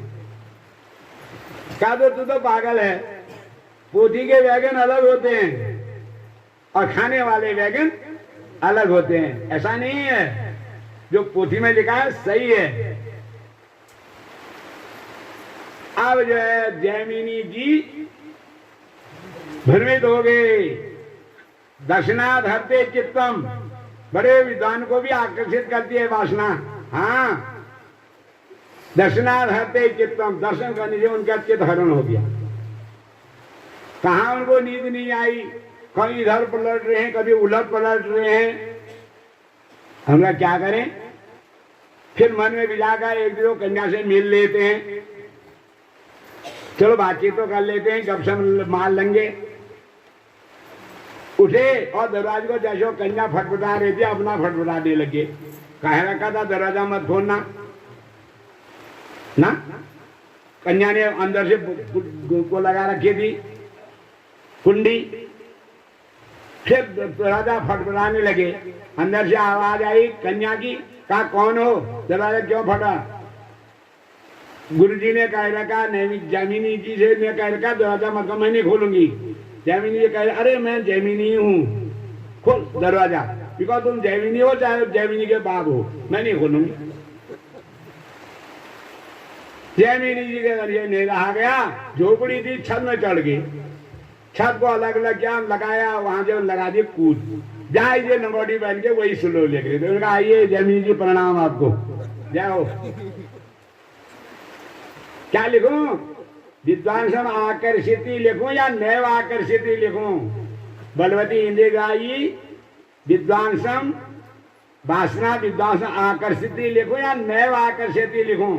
जी वही श्लोक लिख रहे थे। जैमिनी जी साष्टांग नमन करने लगा, वहां का वास्तव में तो इंद्रिय ग्राही वासना विद्वांसम आकर्षति। अगर वो भगवत चिंता नहीं करेगा, विद्वान भी जो है वो भी वासनिक हो जाता है। और माई हमको बचा सकती है, देवता ही हमको बचा सकते हैं। ये चाहे वो कितना बड़ा विद्वान क्यों नहीं होगा, हमें सुनते रहते हैं, आप टेलीविजन में देखते रहते, बड़े बड़े योगी, बड़े बड़े संत और बड़े बड़े वो पतित हो गए हैं। आसाराम जी को देखा आपने, सुनते हो सब, इतना बड़ा विद्वान क्यों? विश्वामित्र, हाँ विश्वामित्र गए, लेकिन फिर भी अगर उसकी कृपा रहे, वो उसकी कृपा हो तो वो बुद्धि में शक्ति देती है। तो बड़े बड़े विद्वान भी जो हैं पति हो जाते हैं। तो इधर जो था नहुस, जब वो बना ना इंद्र, क्योंकि इंद्र तो चले गया था मानसरोवर, ब्रह्म हत्या लग गई थी और सबने मिलजुल कर बना दिया था नहुस को इंद्र। अब नहुस कहने लगा भाई इंद्राणी मेरे को मिलनी चाहिए। सची जो थी ना इंद्र की पत्नी, बड़ी सुंदर थी। अब जो है इंद्राणी बड़ी पतिव्रता थी, वो बड़ी दुखी हुई। अब ये गुरु जी के पास गई, वशिष्ठ जी कहा महाराज बड़े धर्म संकट में आ गई हूं। कहा मैं आप क्या करूं? अब इंद्र तुमने उसको बना दिया है, इंद्र देवता लोगों ने नहुस को, और नहुस कह रहा मेरे को पत्नी, तू मेरी पत्नी बन, मैं क्या करूं? तो वशिष्ठ जी ने कहा सची तू भी मानसरोवर चले जा और माँ का मन कामना माँ की उपासना कर, और तेरे को तेरे पति के भी दर्शन हो जाएंगे। कामाक्षा माँ वहां निवास करती है, जो मनु की कामनाओं को पूर्ति करती। कामाक्षा देवी की उपासना करो, और उसकी उपासना करने से तेरे को जरूर शक्ति देगी। वो सती जो है कुछ दिन के लिए मानसरोवर आ गई, और वहां जो है कामाक्षा माँ की आराधना की तो 9 दिन तक। तो 9 दिन में 9 दुर्गा प्रकीर्ति था।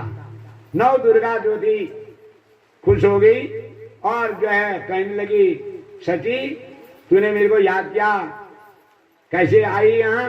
तब तक पतिदेव भी आ गए, इंद्र भी आ गया।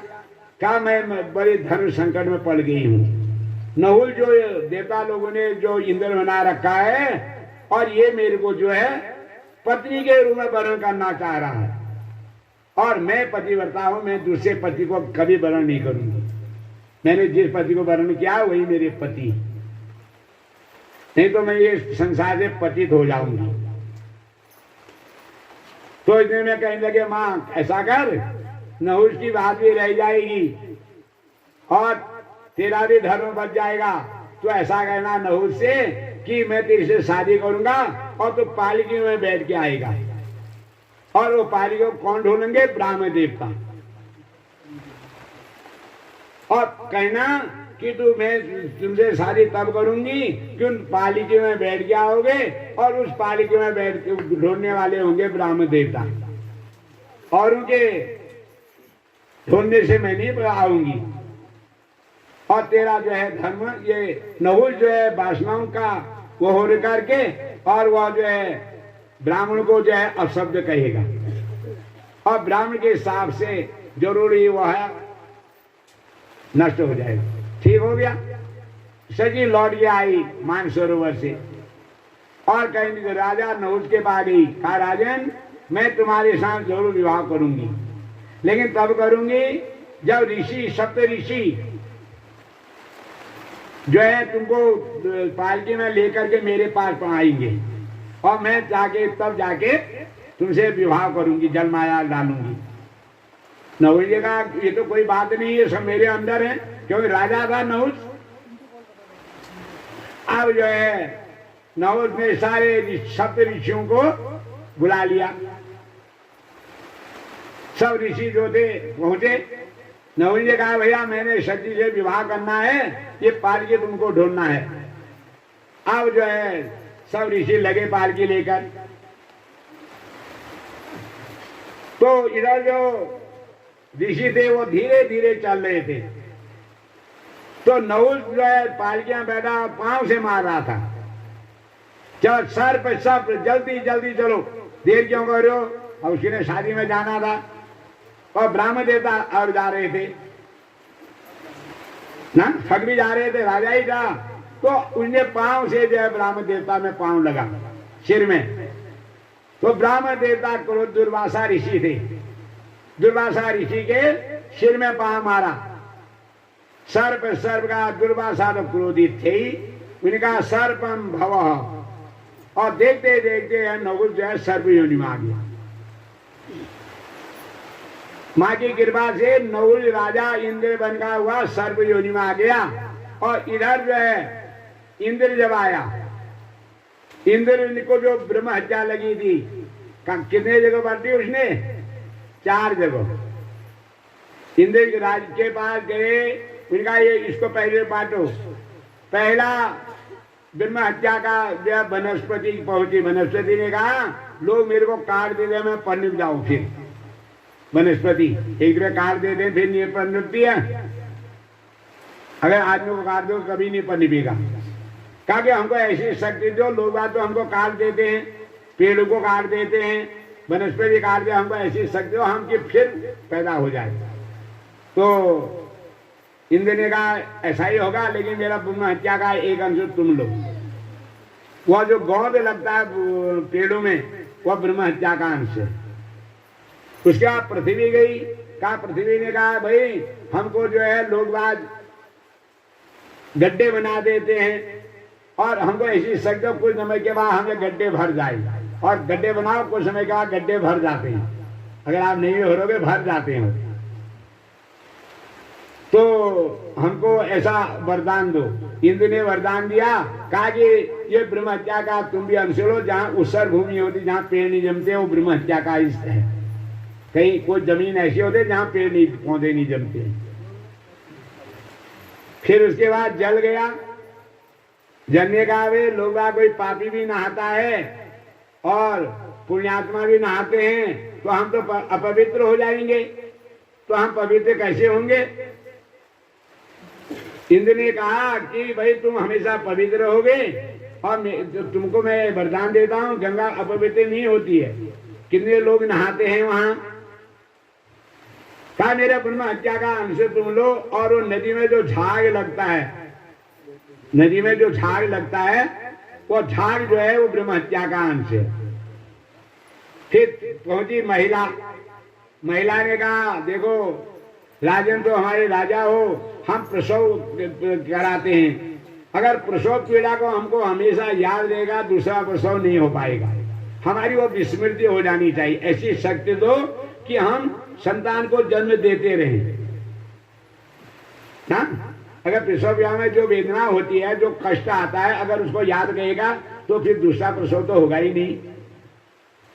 इंद्र ने कहा मैं तुमको ऐसी शक्ति, और महिला को शक्ति मिलती है, सहन शक्ति भी होती है, पुरुष को नहीं होती है, हर चीज की शक्ति होती है। तो कहा कि तुमको मैं शक्ति प्रदान करता हूं, तुम आज से शक्ति स्वरूपा रहोगी, लेकिन मेरे ब्रह्म हत्या का अंश तुमको लेना पड़ेगा। जो मासिक धर्म है वो ब्रह्म हत्या का अंश है, नहीं तो मनुष्य और पुरुष में क्या अंतर है। इंद्रियां तो सबके एक समान है, अंग प्रत्यंग सब एक समान है, लेकिन वहां मासिक धर्म होता है।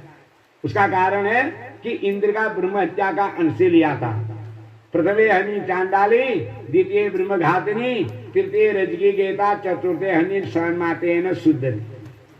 पहले दिन की चांडाली है, दूसरे दिन की ब्रह्म घातनी है, तीसरे दिन की धुबीन है, चौथे दिन और नान माते के और शरीर शुद्ध होते। इस काल में अगर संयोग करेंगे हम उनका प्रयोग करेंगे खाने पीने रहने उड़ने बैठने में, तो चांडाली प्रवृत्ति तो आएगी। क्यों? ब्रह्म हत्या की प्रवृत्ति तो आएगी। धोबी क्या नहीं धोता है, धोबी की तो प्रवृत्ति आएगी। तो इसलिए हमारे पुराणों में इसका वर्णन आया है। तो इंद्र की ब्रह्म हत्या जो है 4 जगह बटी है, वनस्पति में, जल में, पृथ्वी में और नारी में। ये 4 जगह बटी। तो माँ की अगर अनुकंपा होती है तो मंगल ही मंगल होता है। बोलो जगदम्बा माता की। चलो, मैया तूने दुनिया बनाई न होती, मैया तूने दुनिया बनाई न होती, तेरा भजन माये कोई ना करता, मैया तूने दुनिया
भैया तूने दुनिया बनाई न होती,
तेरा भजन माये कोई ना करता, भजन माये कोई न करता।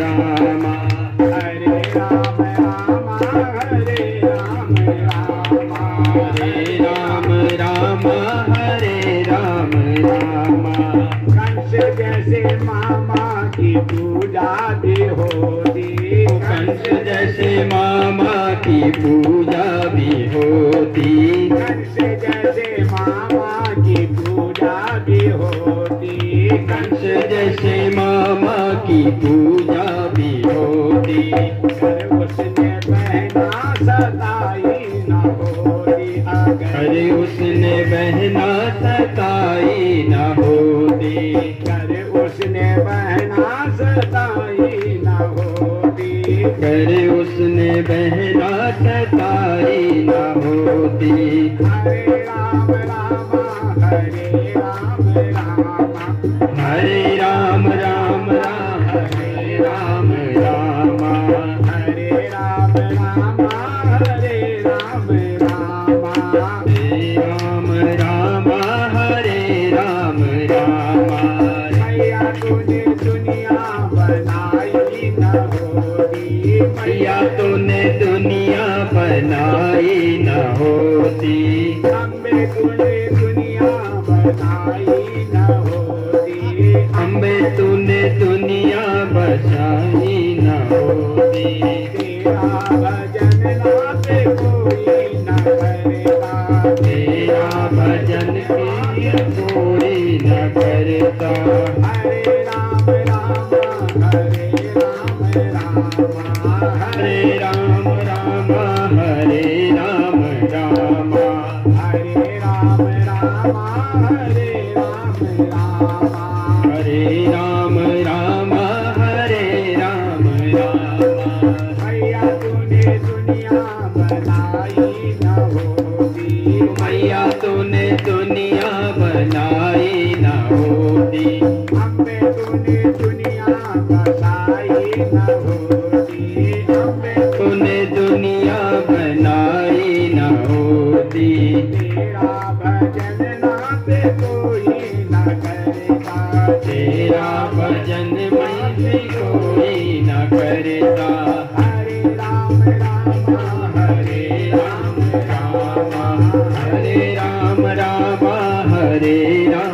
राम हरे राम राम हरे राम राम हरे राम राम हरे राम राम हरे राम राम पाली जैसे योद्धा की पूजा भी होती पाली जैसे योद्धा की पूजा भी होती पाली जैसे योद्धा की पूजा भी होती काली जैसे योद्धा की पूजा भी होती अगर उसने नारी सताई न होती अगर उसने रानी सताई न होती अगर उसने नारी सताई न होती अगर उसने नारी सताई न होती हरे राम राम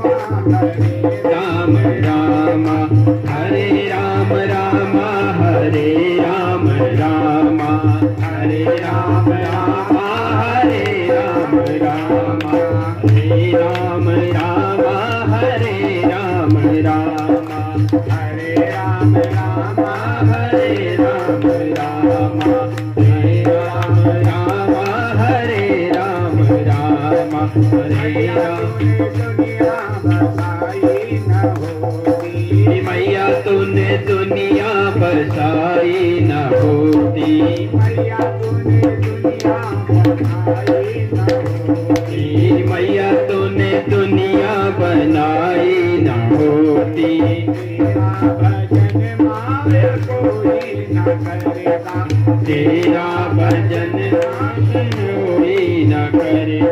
भजन हरे राम राम हरे राम राम हरे राम राम हरे राम राम हरे राम राम हरे राम राम हरे राम राम हरे राम राम हरे राम राम हरे राम राम बोला जगदम्बा माता की। नहीं तो उनकी भी पूजा होती। सदाचारी हमेशा सम्मान पाता है, दुराचारी तिरस्कृत रहता है। तो इसलिए कहा है कर कुसंग चाहत कुसंग, गंदे काम करके कभी कुसंग नहीं होती है। तो अब जो है कथा आती है महिषासुर। महिषासुर कौन था? तो कह रहे हैं उसी बात को सुना रहे हैं। देवासुर अभूत युद्धम पूर्ण अब्द शतम पुरा माई से नौ सुराना दीपो देवानाम च पुरंदरे। दोनों नाम के कोई दैती थे, दोनों, और उनके दो बेटे थे रंभ और करम्ब। और रंभ और करम्ब जो थे बड़े तपस्वी थे, जल में बैठ के तप करते थे। करम्ब जो था जल में बैठ के ध्यान करता था, और ये करम्ब जो ये रंभ जो था ये पंचाग्नि का सेवन करता था। और तपस्या के बल पर उनमें बड़ा शक्ति आ गई। सब जब शक्ति आ जाती है तो देश आसन हिलने लग जाते हैं। देवता लोग बड़े दुखी होने लगे। अब देवता लोग दुखी हुए तो किससे कहते हैं देवता? माँ पराम्बिका से ही करते हैं निवेदन।